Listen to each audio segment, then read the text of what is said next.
The big game is fast approaching, but wait, you still haven't got your tickets. You've spent hours searching, but you're still confused about ticket prices. Time to stop searching. Visit ticketcompare.com. We compare ticket prices for all the popular leagues and tournaments for you. We work only with the most trustworthy sites, so you can have peace of mind when buying your tickets. Compare prices, buy tickets, get to the game. Ticketcompare.com. Buying tickets made simple.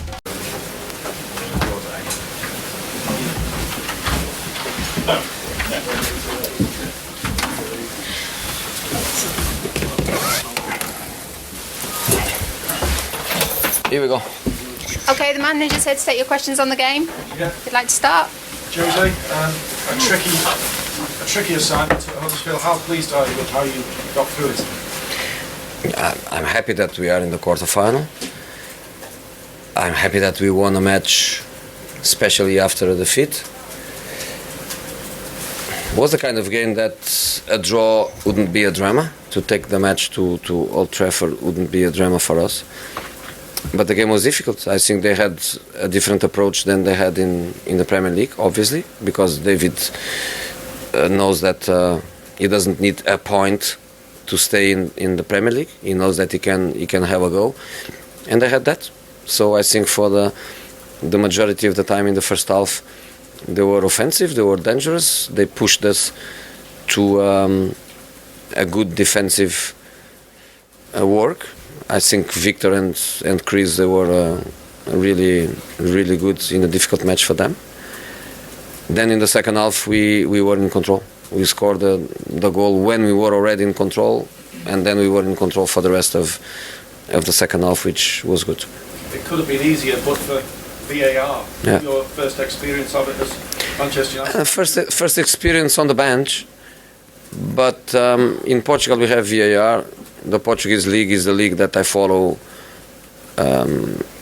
always when I am at home and I have nothing to do and I just want to enjoy football. Is my country, and I'm familiar with amazing results of the VAR and problems and frustrations. In Portugal happened a few times. A great VAR decision, minute 91, 92, that changed the result of the game. A penalty that was not a penalty, an offside that was not an offside. Top, and I think the feeling is amazing when the truth comes.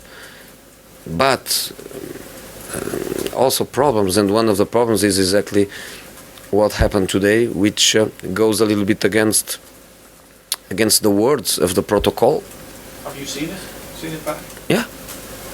You know, the words of the protocol are something like a clear and obvious situation, and for sure was not a clear and obvious situation.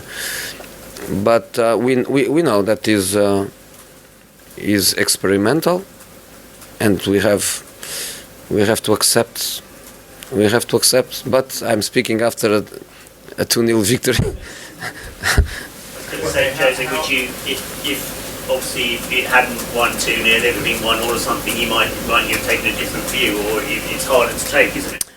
You know, as you know, I'm close to win the best behaved manager in the Premier League this season.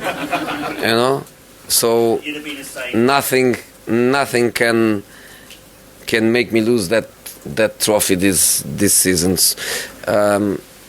The feeling is a bit strange, and I was sharing the feeling with David on the touchline and with Anthony Taylor, which is the moment of the doubt. We score a goal. I cannot be happy. David concede a goal, but he doesn't know that he goes to half time with 2-0 or with 1-0, and takes time, and then the decision comes. So we have to adapt to that waiting time, and we have to cope with the frustration when the decision goes against you. You have to cope with the frustration. At half time I had to tell 20 times to my analysts and my assistants to shut up, because I don't want the players at half time to know what happened. I want the players to feel that yes, was an offside, so let's move on without being sad, without being unhappy. And they were around the computers and saying, "Wow, wow, wow, wow, wow, wow! Shut up! We have to move on." But one day we'll go in our favor. Do we have to persevere with VAR, Jose? Do we have to keep going with it? I think, and I was changing a few words with Taylor and Friend after the game. I think should be the referees to decide it, not us. I think it's something to them. Do they want it? Do they feel happy with it? Do they want to have some technological help, or they still want to live with the human mistakes that sometimes they make? As a referee, they prefer some guy on the studio to say, "Hey, you made a mistake. Is not offside. You made a mistake. Is a penalty." Are they happy with that or no? But I think if they stick to the words of the protocol and an obvious mistake, I think everyone will be happy. I think everyone will be happy with that. How bad was I don't know. and will he be ready? I don't know. I told you. I told before the game, when I was told by the doctor this morning that he was not coming, I don't want to know anything else about it. I have to think about who is going to replace him, what I'm going to do, because we work hard during the week. Yesterday we had a good tactical session, and then I have to prepare a new team.